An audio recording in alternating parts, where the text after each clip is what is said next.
More Europe now.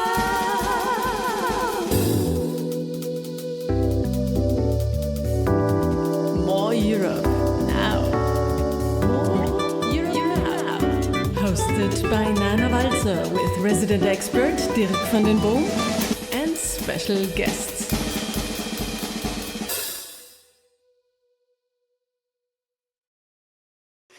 Hi, hello, all of you. Yes, you out there, you wonderful people. Today's episode is about nobody other than you.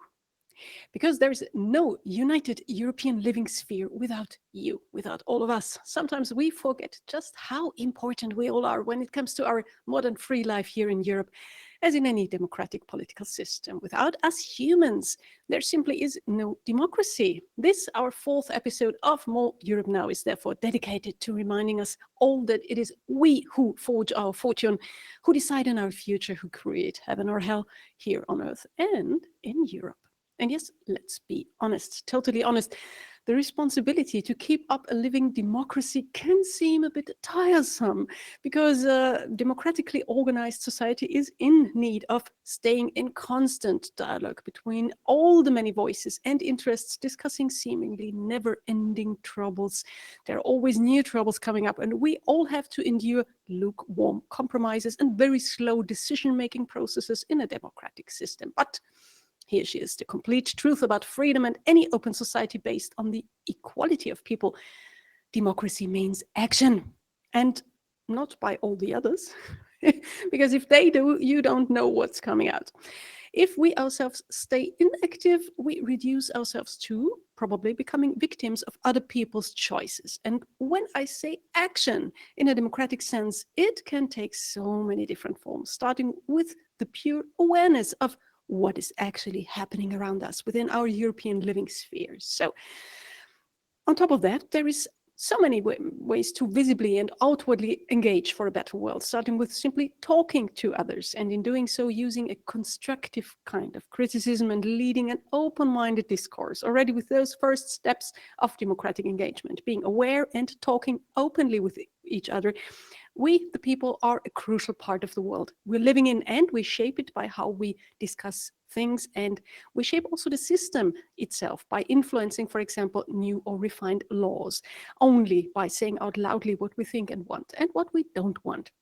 That way we can make sure that politics has a chance to react. And there are many ways of modern democracy that offers us as citizens options to participate and articulate ourselves, and we will take a close look at those options on the European level tonight with the help of our first special guests.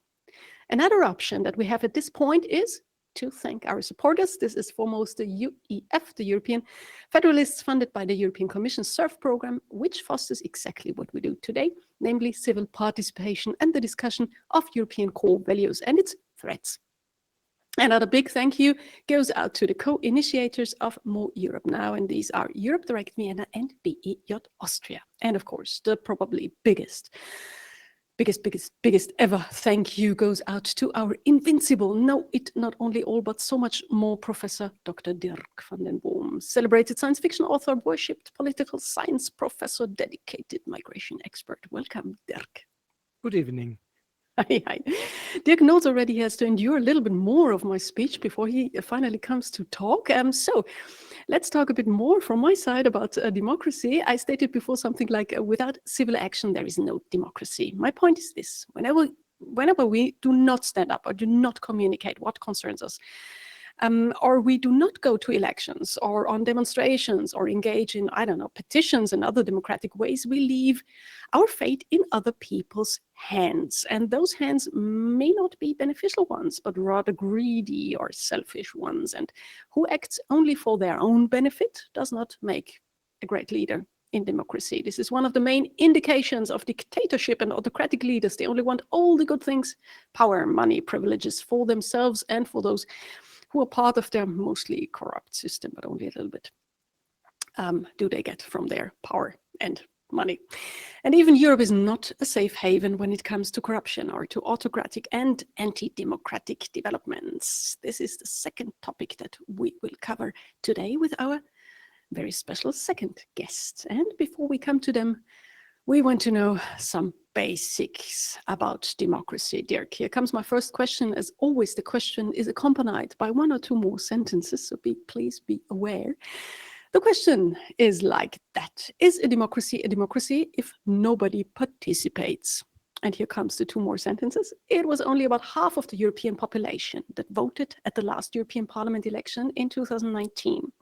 And this was already celebrated as a big success. So why? How much civil participation is necessary to make a democracy work? And here comes the question again, is a democracy if nobody participates? Well, it can be formally a democracy, but it's not a living entity of politics anymore. And you have rightly pointed out the participation election, and before that, you have even more rightly pointed out that there are many other ways to participate in it. By petitions, by supporting a candidate, by supporting a political agenda, by participate in political debate in any form, by going to a demonstration, or by writing your own member of parliament. So many other ways. You can even include yourself in the judicial system. In many countries, you can be a citizen's judge if you want to be appointed as such. So there are ways and means for you to participate. So I personally would say, if there are enough people who do all these other ways, it's not so important if 50% or 60% of people participate in elections. It is important to participate in elections. And if nothing else would happen, that would be the main focus of my attention. But as long as we have so many other areas of engagement and we can activate people to do things they personally like more, maybe than going to an election, then I'm happy. It's okay. You don't have to do everything. And sometimes you are tired and you don't want to go out on Sundays, then stay at home. I don't blame you. Be free to choose as long as you choose. As long as you have a choice and you do one of these activities, you put yourself out there in one of these areas of engagement, I'm totally fine. And when then in the election we have 60% or maybe even 50, that's okay as well, because in itself, that is not an indicator of something bad if other areas of the society are working very well. Oh, wonderful. We will talk about these other areas and other options to change the world we're living in. Basic, even more basic. The next question, what is a democracy anyway? You're a political science professor, so I know you can answer that in an understandable way with a framework about the functioning and the relevance, especially also the modern democracy. It's different than the Greek concept, as far as I remember. Right. Well, still we have of course very many famous people who have are very quotable in all these things. So, for example, Abraham Lincoln, famous U.S. president, who said, "Democracy is a government of the people, by the people, and for the people." This is it's a nice sentence. It goes into your brain right away. You can remember it very easily. And of course, he's right. Democracy, and yes, the word comes from ancient Greek. Sorry, Nana, is a form of government in which the people have the authority to deliberate and decide legislation, either directly, direct democracy. There are not so many of that kind in the world. It's a lot of work to have a direct democracy running properly. Or that's what we are doing mostly, to choose officials to do so for you. That is a representative democracy. Of course, over the time, the definition who is the people has changed. You know that in former times, only males who had property were the people who could take part in elections, for example, or stand for an office. This has fortunately changed by now, so the people are really everyone of a certain age who can then take part in this process. And the way we choose and the way we give authority to those governing officials we select can have a big variety. If the basic rules and regulations are followed, you can have a big variety of constitutions, one with a strong president, one with a strong parliament, one which includes direct democratic instruments together with representative democracy. There's so many variations, and there's no stop of imagination. But as long as you have the basic tenets, the basic issues fulfilled, and that is, you have a government in which the people have the authority, either to deliberate themselves or to choose officials, that is what you can call a democracy. Okay. Sometimes we see in elections that people vote for candidates that are actually representing non-democratic attitudes. So they would like to cut the Hydra's head of this everlasting decision processes by simply authoritarian-like decide what everyone has to do, for example. So yes, democracy has some flaws. I'm thinking also about lame compromises, the slow progress, the chaos of voices, that orientation is oftentimes lacking. There is not one super expert who knows everything, besides you, of course. So what are the practical flaws of democracy before we come to the next question that is actually giving us another perspective on that topic?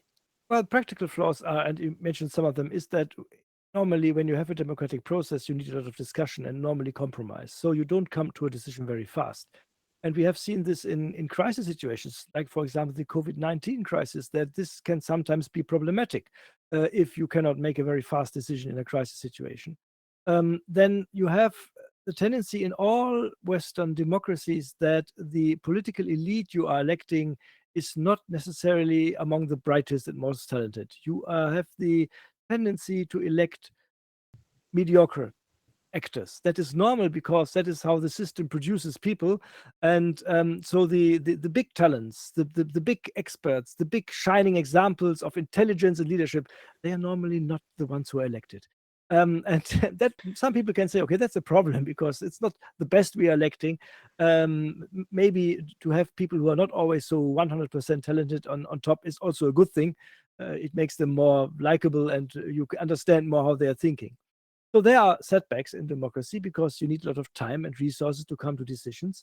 And but the problem is that if you look at alternatives, dictatorships, authoritarian rule of different kinds, you see that the setbacks you have there are the same because you have all of these systems are of bureaucratic nature. They are producing a whole lot of bureaucracy because you need to have people working for you. You have to have a system of patronage.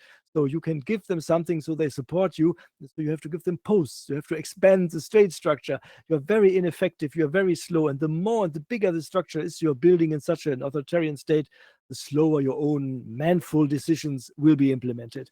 So that's not really an alternative. And of course, by the way, you're not respecting human rights, maybe, and many other things we don't really like a lot. So yes, democracy is sometimes no fun. It's annoying sometimes. I'm getting a headache sometimes.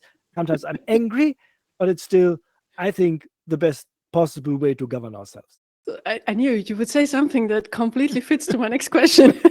You were also mentioning the word alternative. Is there any alternative political system possible that you know of that could also give us as civil society a guarantee for a life in peace, in safety, for living free and yet together in all our diversity, protected by laws equally? So you have any idea? I have really bad news for you. There is no system whatsoever that gives you any of these guarantees. Whatever we have achieved in regard to these basic freedoms, whatever we have achieved in our freedom to come together and make decisions together, we have to defend and fight for these freedoms and these rights again and again and again. Because you mentioned it yourself, even among our friends in the European Union, we have tendencies towards authoritarian rule, people who do not like the idea of democracy too much or only when it serves their own interest. So no, Dana, there's no system in the world and will not ever be that will guarantee us that without us doing something for it. Clear words. Democracy needs public participation to ensure a constant exchange between people's needs and opinions with the politicians, leading to political responses, for example, to laws that are wanted by us, the people, with the aim to be beneficial, in the best case, to as many people as possible. Now, with our first guest, we want to know whether a single person has the power to change our world and how strong civil society really can be when we get ourselves organized.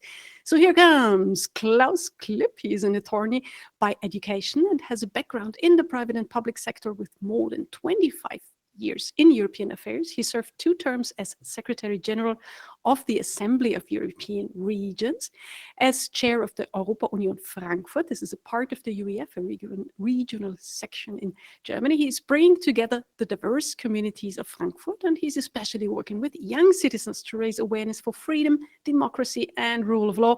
And with that, he fosters the awareness about European core values. Hello, dear Klaus. I saw you. Yes, here you are. Welcome. I know. You are just waving. This is perfect because I have yet another lengthy introduction that is very necessary, as I esteem. For before I ask you your really interesting and deeply leading questions. So here comes the introduction. We were just talking about how civil society can decide what is about to become our reality. In less than a year, dear people out there, in June 2024, we all can make at least one crucial decision and vote at the European elections that are coming up.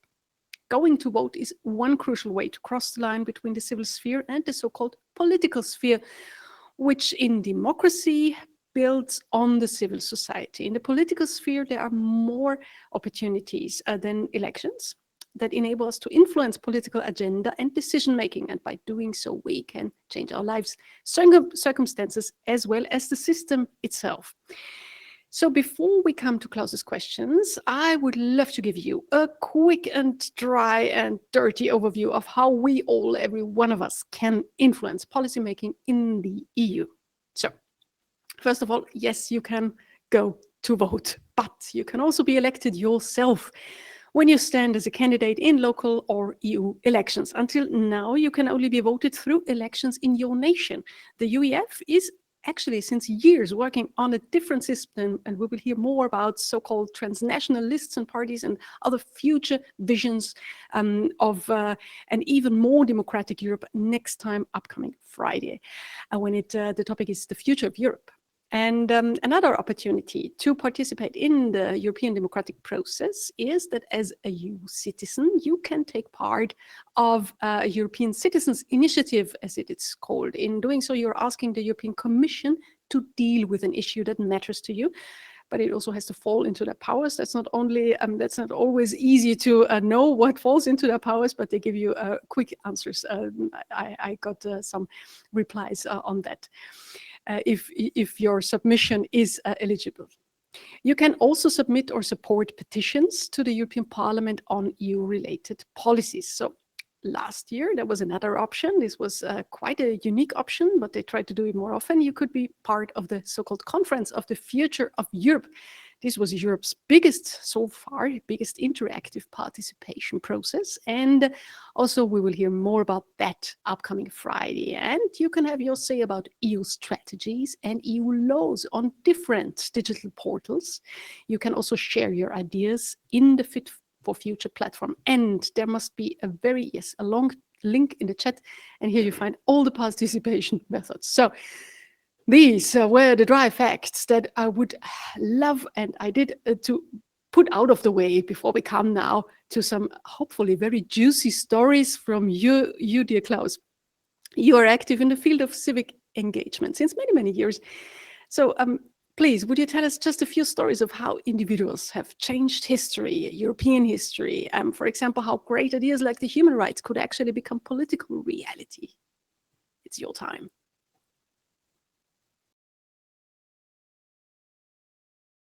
I see you talking, but I don't hear you. Is it only me? No, I can't hear him as well. Okay.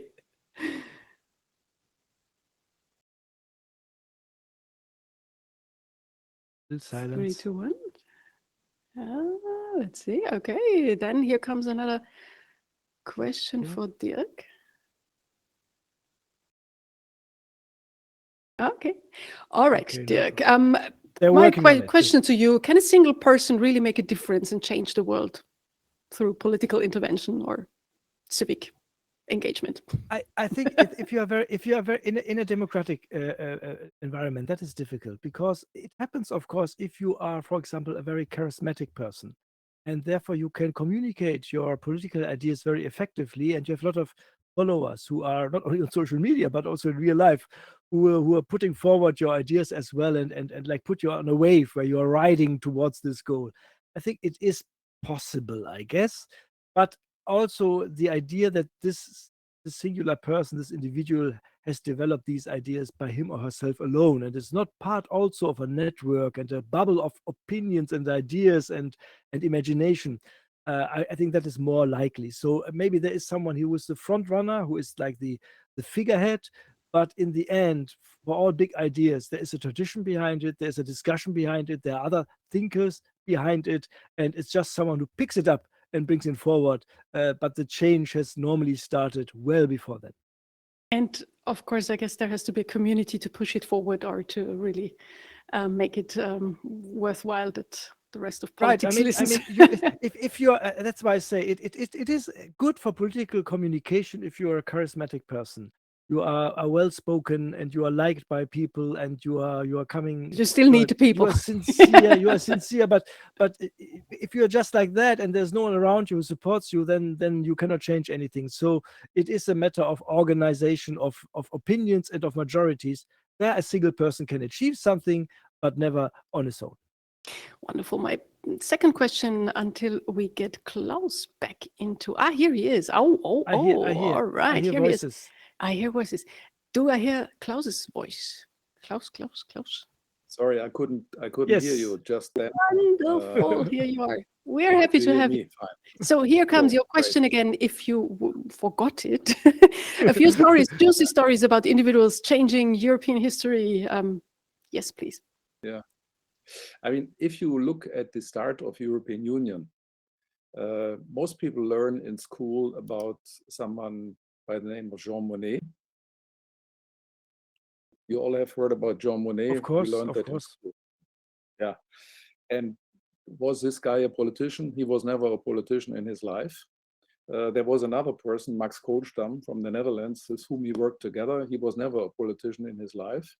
And there have been many others. And those people from the civil society at the time after the Second World War, they started coming together, talking to friends in their respective countries, but then also across borders, and they were the ones pushing the politicians. So from those circles from civil society, was a lot of pressure on those politicians to move forward to really now create finally something like Europe, because that was something people had been discussing before. And what the politicians were doing then, that was basically fulfilling what people from civil society wanted them to do. And I think that is the perfect explanation of how a democratic society functions. In a democratic society, citizens are the ones that play the crucial role. They are the ones who are important, and they are the ones whom politicians are listening to. And if you don't do something, it won't happen. Or let me give you an example. Right now, the other day, it was in the media, you could see that about 80%, 80% of EU citizens wants a common foreign and common defense policy together for the European Union. Where are the politicians who do this? They are talking about it. They see there is something, but this is something, those numbers have been there for maybe 1 or 2 or 3 decades. So I think we need, as a civil society, we need to be more outspoken. We need to go out and push our politicians. When we meet them, say, hey, you're my friend, but take care that there is a common defense and foreign policy of the European Union. So actually, that's a perfect point to talk about organized civil society. So when many people come together, their voices are heard more easy. And the UEF is something like a best practice example since many, many years, since 1946. It's a non-partisan NGO that literally bridges the gap between civil society and politics. Could you tell us some stories about how the UEF helped forming Europe and the EU of today? UEF is basically a facet or an important part of what you call the European movement. And European movement is people that are in favor of Europe in the European Union. And UEF is organized in the member states of European Union. There are local chapters and so on and so on. But as I said, they started working together after the Second World War.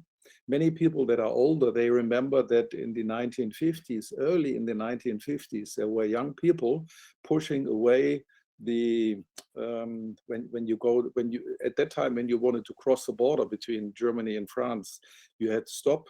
And there was like the thing that came down to stop you as a car. You had to show your passport. They were searching you and so on and so on. Then they opened the border and you could go through. And those young people went there and they were pushing away those wooden gates so that it would be possible to cross through the border without having to stop. That went through the media at the time. If you Google it, you will see, you will find it. And this is kind of initiatives that have been organized by UEF. But then, of course, a more organized dialogue with politicians, professional advocacy, writing position papers, going to politicians and telling them, this is our position, now let's talk about it, how you want to put it into reality, and so on and so on. And that is really the, and Jean Monnet and Max Kohlstamm, they were part of this European movement pushing for a European Union, which wouldn't exist without those people from civil society at the time working on it. And the you know, we started with the Council of Europe, then came the European Coal and Steel Community, then the Economic Community. Step by step, things were moving forward. And during that whole process, people from civil society, people from Union of European Federalists, from the European movement were working together, making positions, going to the politicians, push to accept these positions. That was a long process of decades, of course.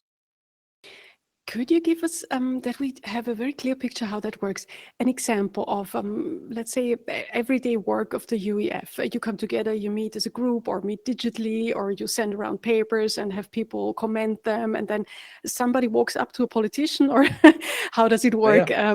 How do you find your you, positions? The easiest, I give you an example from Frankfurt, okay? Because I know best what we do. So about 2018, 2019, we slowly started kind of revitalizing our organization. And at the time when I said to people, oh, I work with UEF in Frankfurt, they would say, is that something I need to know? And I said, probably you don't know about it, because at the time it wasn't well known here in Frankfurt. And now a few years later, if you speak to politicians from the city government, if I speak to members of the state parliament, if I speak to people that are representing Frankfurt in the Bundestag, the German parliament, if I speak to members of the European Parliament from the state of Hessen, they know about us, and not only about us, but also what we want, what we push for. All right. And that is in terms of influencing politicians. And then on the other hand, we are also linked, I would argue, with a big a part of the population that is getting bigger every day.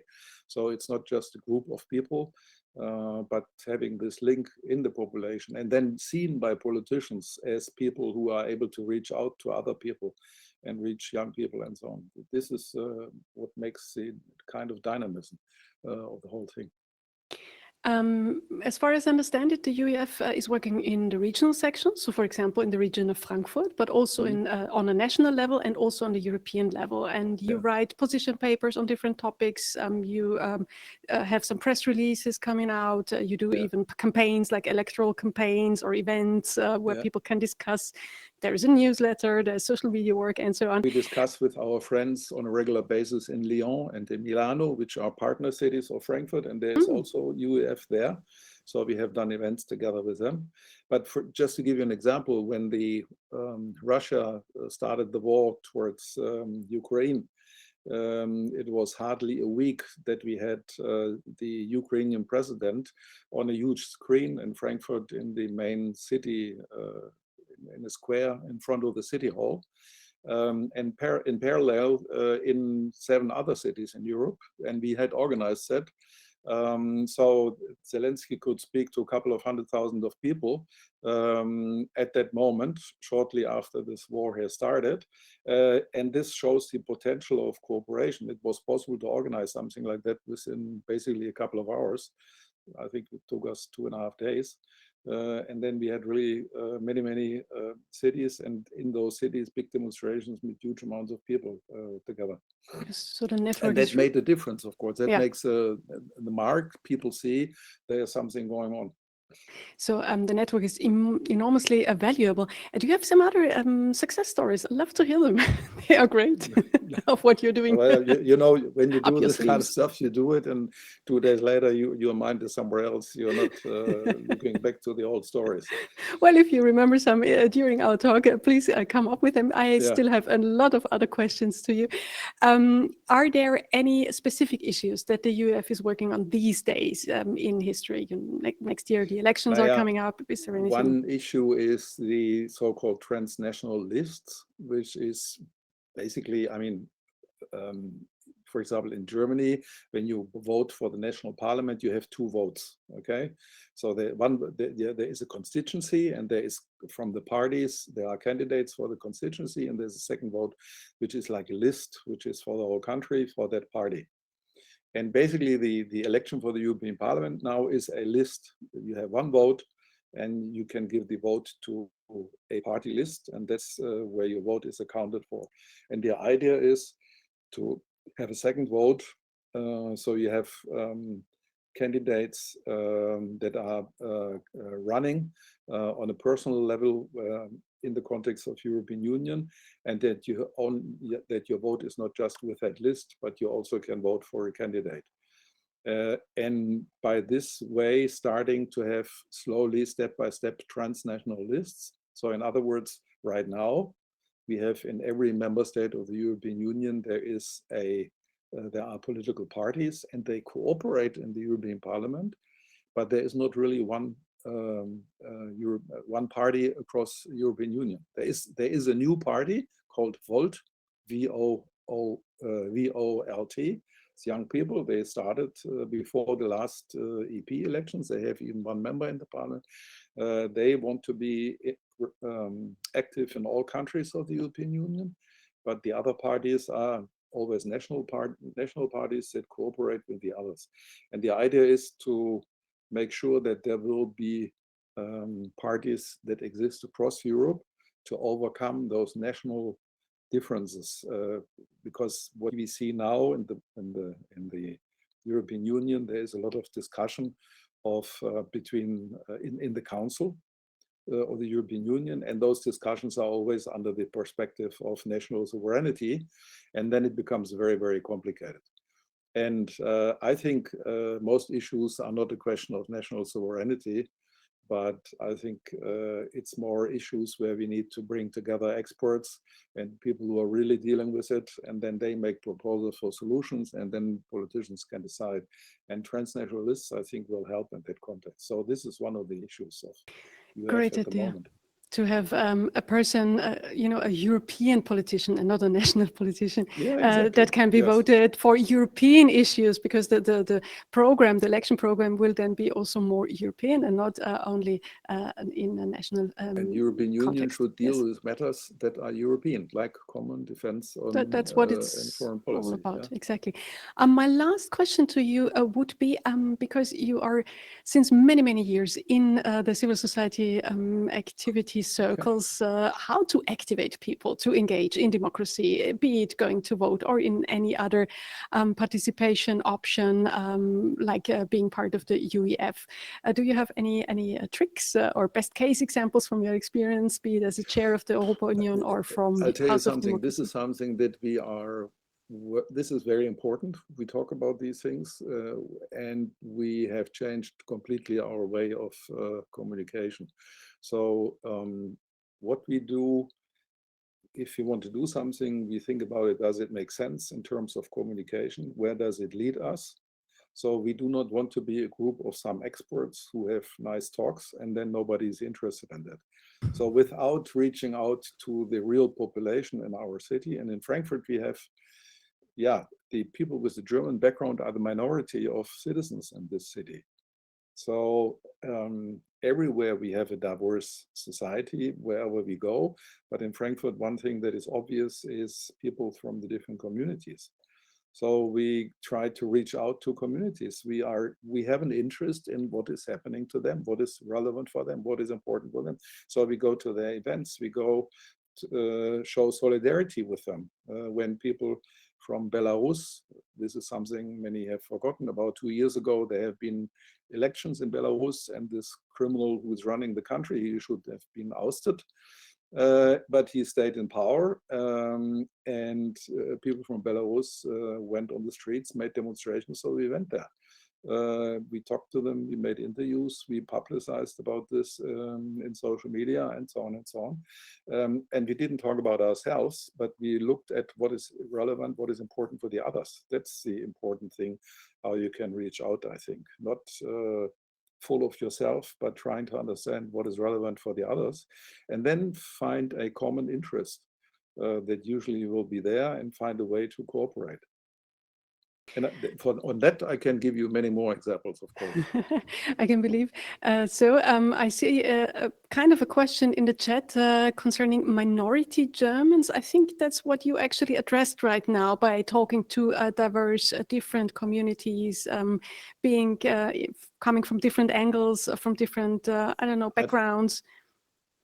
Minority Germans, I don't really understand what that would mean. I mean, I can tell you that, again, the majority of citizens in Frankfurt does not have a German background. That's what you said, yes.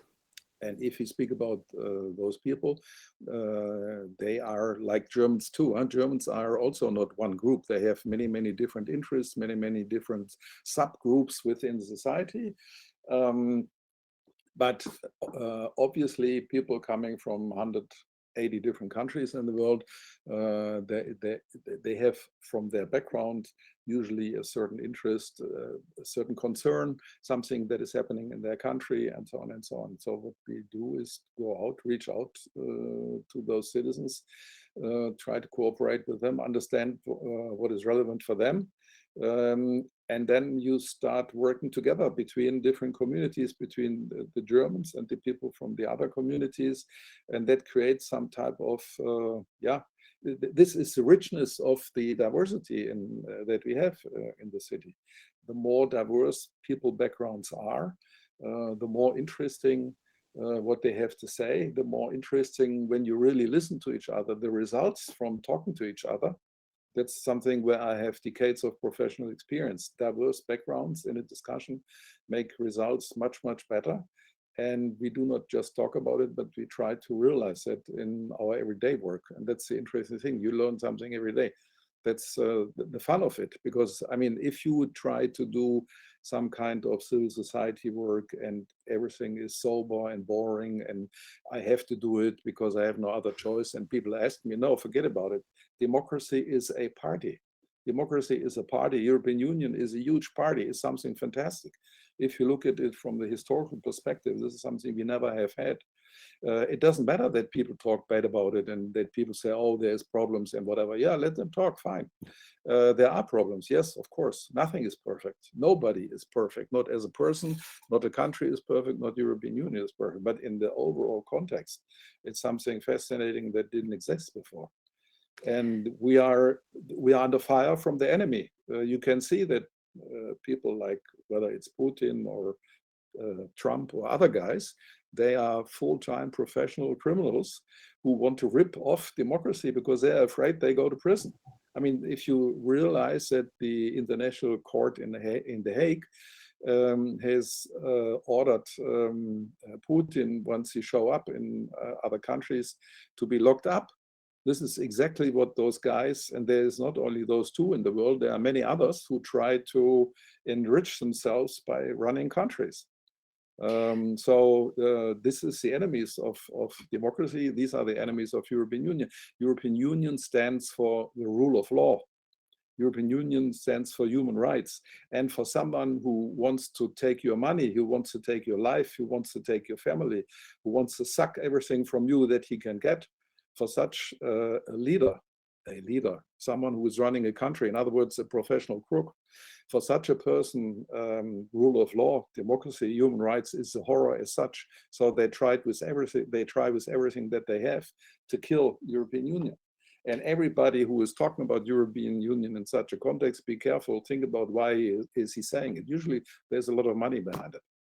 That's we will talk about what people tell you who have experience with this kind of stuff. Those anti-democratics and authoritarian look at AfD. developments. Sorry. Exactly, in Europe. Let me finish. The AfD Alternative für Deutschland, the right-wing radical party who wants to quit the European Union. It's about money. They are financed from people from everywhere. And it's stuff, when you hear it, you don't believe that something like that is possible.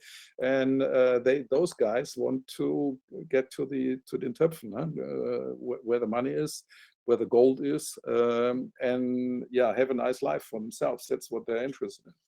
Klaus, I know we could talk forever. Our next guest is actually waiting since 10 minutes, and yet there is one last question I would like to pose to you. It's from the chat. I'm sorry. I'm really sorry. But it's something like if you're say that's not something that you know, we could also ask Dirk for. But it's about the current situation with all the activists and people against the Belarus president, because you mentioned it before, and I think it's a very important question. How is the situation right now? How do they deal with the war? Are they still? Is there still a network? Are they reaching out to the rest of Europe? Do you have any idea about that? There are many people from Belarus who, for example, live in Germany, and from what I know, there are also people from Belarus who live in other countries of the European Union. Many, or not many, but some of them have moved there already a couple of years ago. You must imagine that in Belarus, some of the country may be countryside, but you have also a lot of people who have a very high education, who work in IT, nature science, stuff like that. So very professional people with a good education, and they exist everywhere. And those people know each other. They try to cooperate to bring this together in a way where it becomes an advocacy work that can put pressure on politicians. That's really the thing that needs to be done, I think, in such a context. There is an example, by the way, that sounds maybe, yeah, it's a bit wild, but there is an example for something like that. Taiwan, which we currently speak about, Taiwan, China. Taiwan used to be a dictatorship under Kuomintang. And there were many people from Taiwan, because of the dictatorship, who ran away to other places in the world, to Europe, to the United States. They got organized in those countries where they were living, and they organized each other across countries to put pressure on the Taiwanese Kuomintang dictatorship government at the time, but also put pressure on the national governments of those countries where they were living, to push for democratization of the country. And in the end, they were successful. Taiwan nowadays is a very democratic, one of the most liberal countries in the world, with all freedoms and everything that we are used from European Union. And the way how they have organized that is very smart, I think. And that could be an example for other people. It's sometimes not easy. Sometimes people don't really understand that as a citizen, you really can make a difference. Maybe not just alone, but if you get together with others, if you get organized, you can really make a difference. You have really influence on the politicians. In the democracies, we can see that, and I can only encourage everybody really to go this way, because it's not only speak about stuff, but getting organized, having positions, insisting towards politicians, sometimes make a demonstration, make action, stuff like that. All these instruments that we see from Greenpeace to, I don't know, the climate people to whatever, they are there to mobilize civil society and to bring a difference and change. As is the UEF. Thank you so much, Klaus Klipp, for decades of you dedicating your energy to civic engagement, constantly keeping people's minds staying sharp in analyzing, reflecting, learning, growing, interacting, and thus changing our world. And we wish you all the best and lots of energy for the future.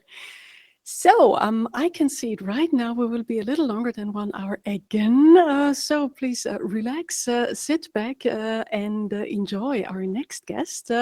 Let me do some introduction up front. Our motto today seems to be no people, no democracy.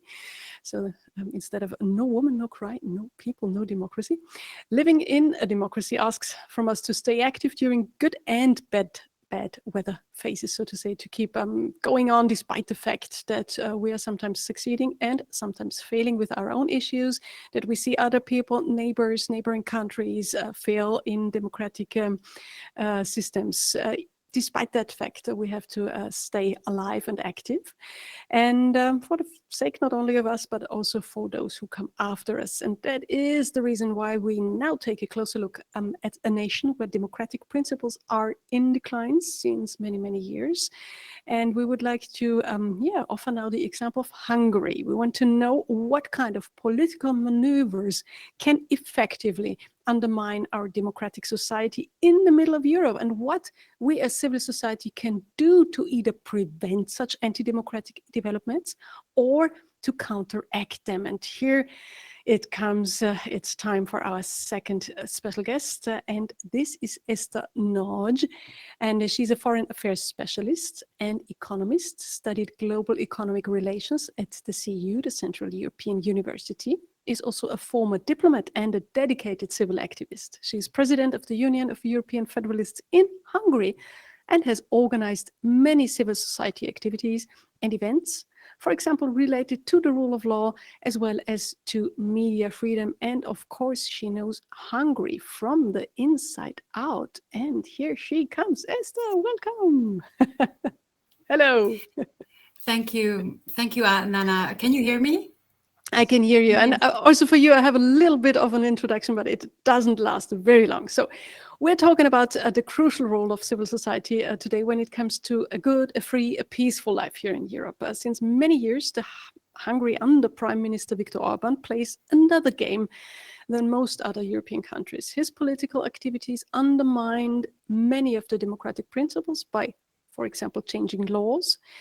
He silenced voices for an open society, closed independent media, changed crucial electoral rules, limited the visibility of opposition parties, or disregards basic human rights, for example, when it comes to the LGBTIQA+ community, to name just a few of his most questionable political activities. All in all, Hungary became a shining example for anti-democratic developments in the heart of Europe.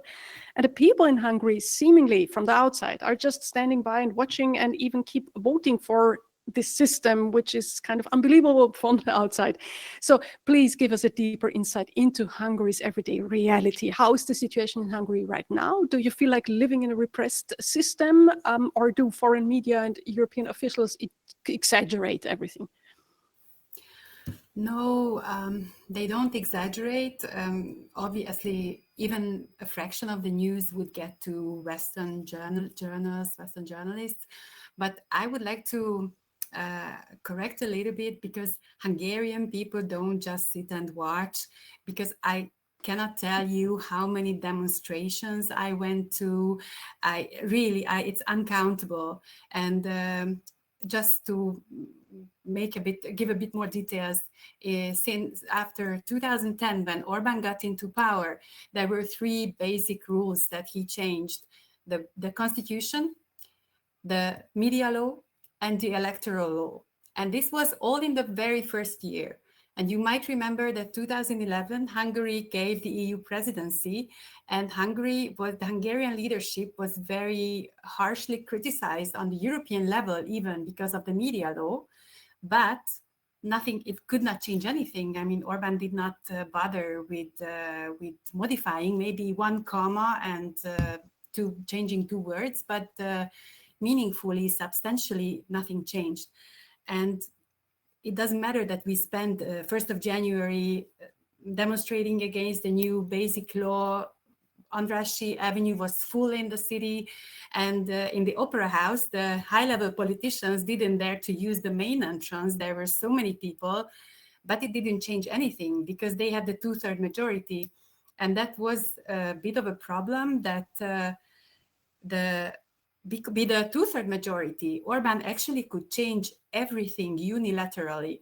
He did not need to discuss it with anybody. He did not need any other parties. So I guess you cannot imagine in an established democracy that one party leader would just think about changing the constitution, and within months there is a new constitution installed without any consultation with the society or with other parties.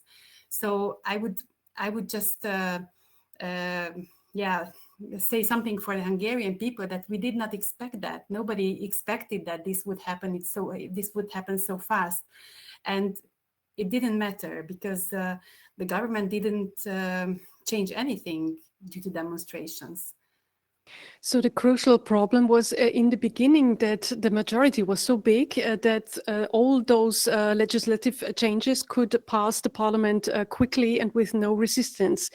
And now the situation is somehow due to the change of the electoral law, in that case, that he even can win elections more easy, because you could say in a democratic system, you still would have the chance to vote for somebody else. But this is not so easy. Could you explain that a bit, how that works, Yes. how he did that? At the system change, already the election law was favoring the winner. So it means that they thought that it might help the governability of the country, that the winner gets a bit of a surplus, that it's for the winner. And so that meant that also in 2010, Orbán didn't have a 2/3 majority of the votes, but he could still get a 2/3 majority, because a little bit less than with half of the votes, he could get the 2/3 majority. And afterwards, he changed the electoral law unilaterally in a way that even with 44% of the votes, he can get a 2/3 majority. And they also reshaped the electoral districts in a way that it would obviously favor them, because again, they didn't involve the other parties. And plus you can add to this nice mixture that they owe over 90%, they dominate over 90% of media, and there is no real public media in Hungary. And then you will see that there is little chance for opposition parties to appear even on public television. There is a very crucial example. For example, before the last election, the opposition prime minister candidate had exactly 5 minutes on TV in 4 years.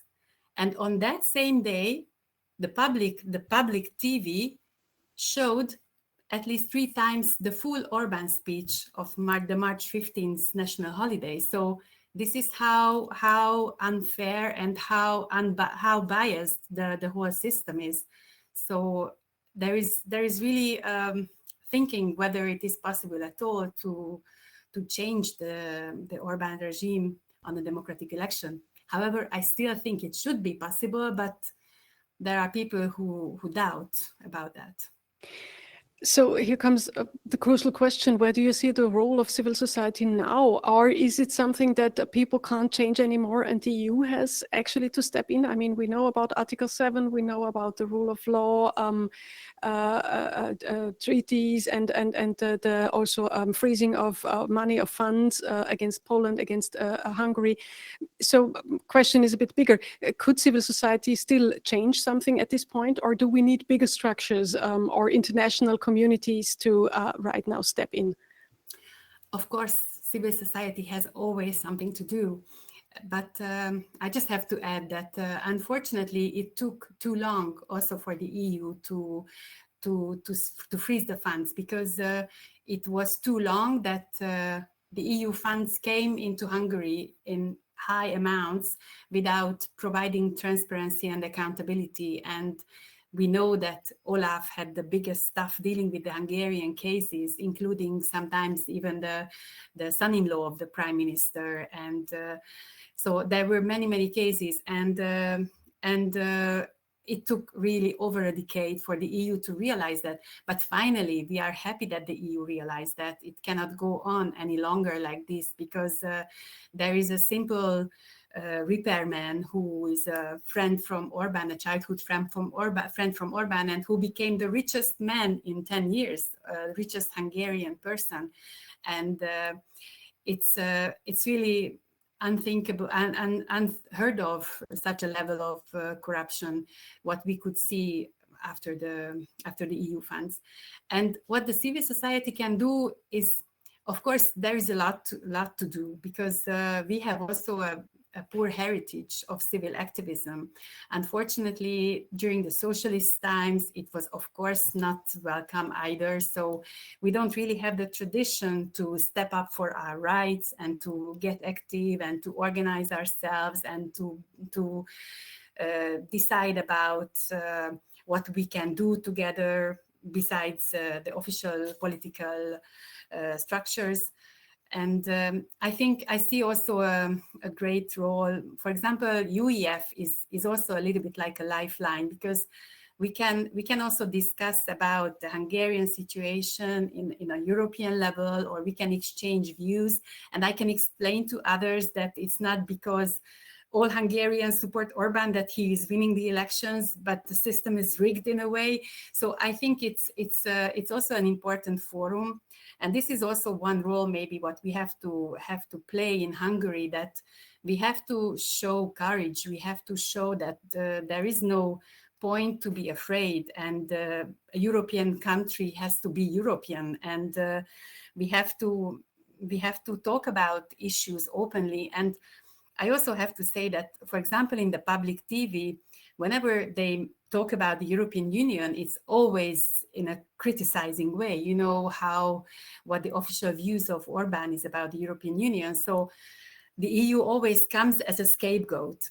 And I think that there is a role there, that we have to talk about the European issues in a pragmatic way, not to allow that the EU should be blamed for everything, even for not raising the teacher's salary, because this is what Orbán says, that we cannot raise the teacher's salary in public education because Brussels doesn't give the money. So such nonsense, because it has nothing to do with each other. And also about the Ukrainian war, it was mentioned in one of the previous discussion by Klaus, that the official media is really relativizing the Ukrainian war, and they are giving hints that the EU sanctions don't work, that the US and the NATO is behind the war, and it's not really Russia is just responding, and it's unbelievable how Russian propaganda is infiltrated, and how fake news is spread in Hungary by the official, so-called official news, and even the Hungarian news agencies is biased. So I think there is a big role there to play, to raise these issues, to talk about the real things, that, for example, that the Ukrainian war was started by Russia and not the United States. As simple as that, I mean, you mentioned now that the crucial components of propaganda, of manipulation, of disinformation, how to actually lure people into believing wrong things and into acting towards autocratic systems, to force them into fear and into wrong conclusions. You, as president of the UEF in Hungary, do you have any best practice to share with us, how to activate the people even in such a really difficult situation? And do you have still the hope that the crooked system will be changed back to democracy, and how? Well, it's $1 million question, but I'm by nature an optimistic person, and I think that every difficult situation has a solution. We just have to find it. And I think that obviously it's not easy to, there is no secret recipe. I really like the online formats, and Twitch is a great format, and that I have to admit I use it for the very first time. But I think that in such cases like Hungary, you really have to reach out to the people. You have to go to the countryside. You have to create a community. You have to gather the like-minded people, that we should not feel alone, that we would feel that we are more than what we think. And then if we get together and join forces, then we can do really things together. And obviously we have a hostile environment. I mean, our prime minister, who just made a speech in actually Romania, he's making regularly every year the biggest speech in Transylvania, Romania, and he was bashing the federalists, that they are one of his enemies. So these are the circumstances. But actually, this gives us a little bit the opportunity to maybe start to to explain what federalism is about and why it would be good to face and to tackle global problems, because Hungary is not a big country, and if we see the global challenges, I mean, no single nation state or state can do anything alone against climate change, for example, that we have just experienced this past July, how bad it has become.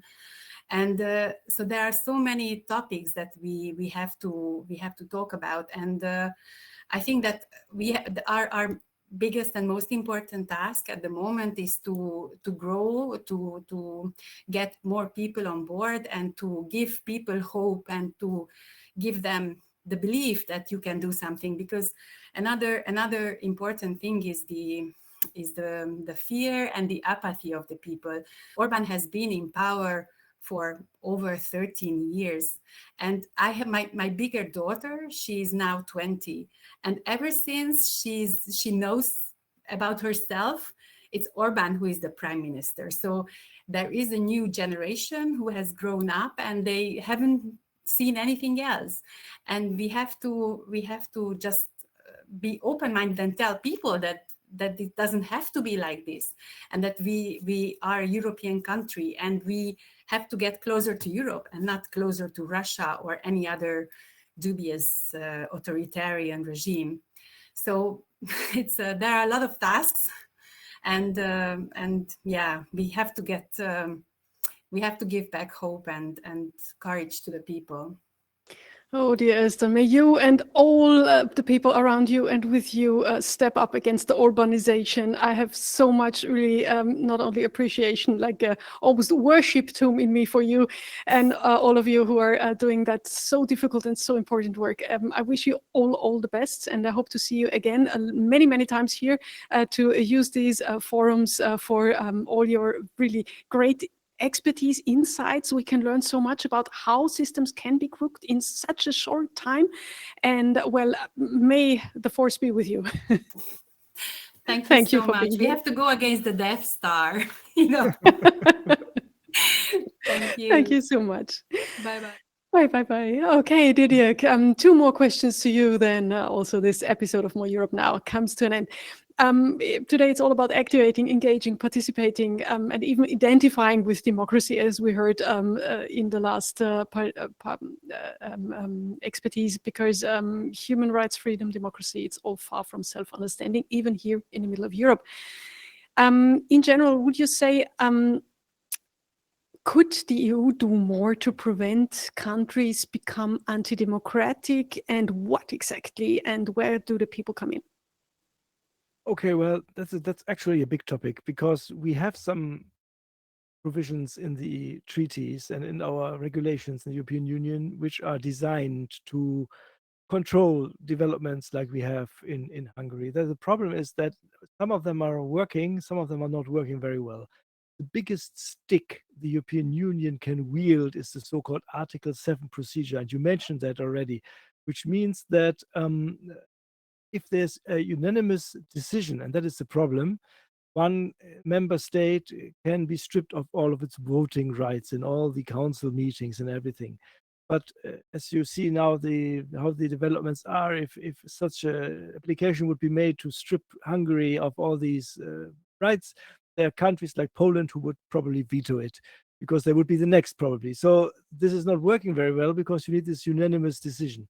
And what is very important, and many people ask me that all the time, especially when we talk about Hungary, for example, why can't they just expel Hungary? And there's nothing in the EU treaty which allows us to expel any EU country. It's not possible. There's nothing in it. You can leave voluntarily, as we have seen in the Brexit, but you cannot be expelled. So the Article 7 procedure, the suspension of voting rights, is the biggest stick. There's nothing bigger than that. Then you have a little bit down, you have the so-called infringement procedure, where the EU Commission can say, okay, you are infringing rights. But there the problem is that in the end, the EU Court of Justice decides if that is the case, and if sanctions can be imposed on EU members, and this can take many, many years. This is a very long process. It's a judicial process with a lot of meetings, and this is nothing very effective and fast. So what the EU is doing, and what is the fastest way, is actually withholding EU funds. What we have just heard, since 21, it is possible for the EU to withhold money in cases, especially where there's a lack of rule of law, which threatens its financial interests. So you have to have a construction, a legal construction, where you can say, what you're doing, Hungary, is threatening the financial interests of the European Union because you are having corruption or whatever. And then we can stop selling you funds. It's not about human rights, it's not about democracy.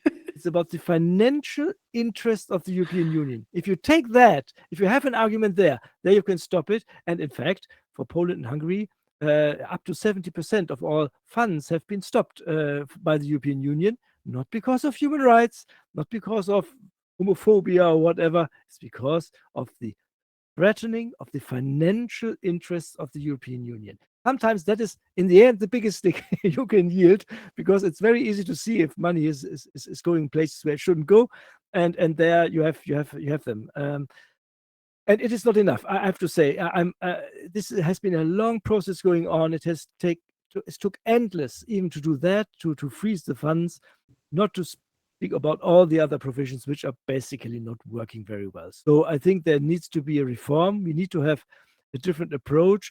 We need to have maybe a bigger stick, but we also have, and I think there are some tools there. We have to have tools where the European Union can talk to the people, can strengthen civil society, can strengthen those who are defending the values of the European Union. There are some ways to do that, but also there again, the governments like in Hungary are doing everything in their possible, which is possible for them to stop civil society to have access to EU funding, which is for them a danger. It's like a foreign intervention, and that's the propaganda they are using. Very interesting. So in the end, money makes the world go round. At least it's one of the options to really change things, if we want it or not. The UEF proposes different changes, systemic changes within the EU that would actually allow the EU to interfere not only on the money level or because of the money threat, but also because of human rights and other non-EU conform threats by, for example, ending the anonymity and changing to a majority and informed one. Before we come to an end, I have one more question for you. We talked about today about democracy and the real power of the people. Huge topics, too big for one episode. Anyway, I would love to ask you for your final, most famous last words. I will call them. What is your main message to the people out there about democracy and their power, our power? Well, there are two things. First of all, I think we have learned, not only in these hours here, but also in all the other efforts we made, that democracy is nothing given. It's not a present you receive and then you have it forever. There are no guarantees and you have to defend it. And sometimes you don't see the encroachment. Sometimes you don't see the danger. It's a little bit hidden. It's coming under the radar, so to speak. So to be aware, to look around and see if there's a danger is very essential. And that is the second message. On the other hand, we cannot expect everyone to be an activist. We cannot expect everyone to be a hero. We cannot expect everyone to go out and put yourself into a political discussion. Not everyone has the strength, not everyone has the resources, not everyone has the mental setup. So therefore, when we talk about, oh, please, you have to activate yourself, you have to go out, you have to do this, you do that, sometimes that's a little bit overwhelming. I always say, look at your own life and the resources you have, and they might be very small. We have all our problems. Sometimes we feel weak and afraid. Look at the resources you really have and see where you can use them. Don't overextend yourself. Don't try to be more than what you are. Grow if you can, but start small, start in the area where you are, start with the resources you have.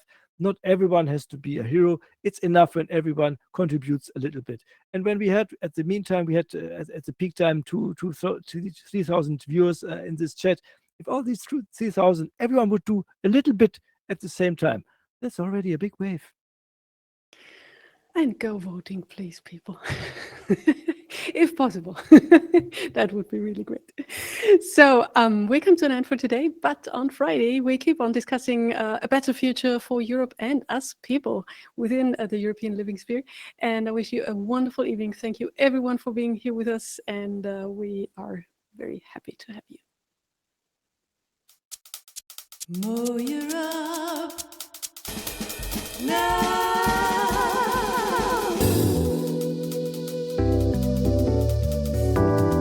More Europe now.